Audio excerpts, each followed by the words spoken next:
کوهنوردانی که دیروز در یک سانحه چرخبال در ناحیه لخش جراحت برداشتند، شام امروز به بیمارخانه استقلالی شهر دوشنبه آورده شدند.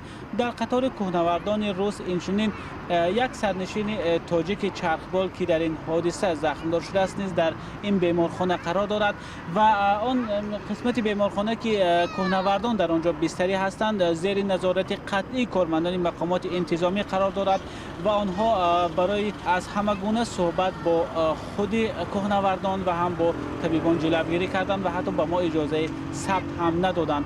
مقامات گفتند که پگاه این حادثه را شرح خواهند داد.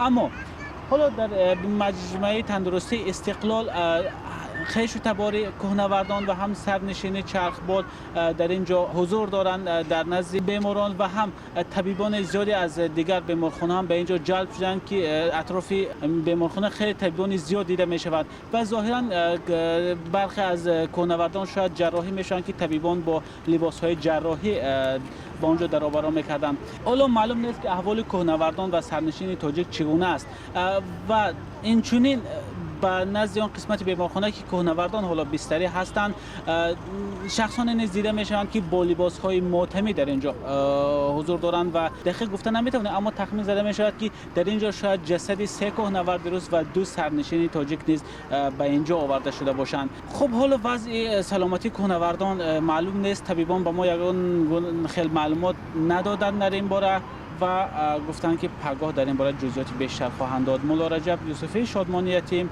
آزادی دوشنبه.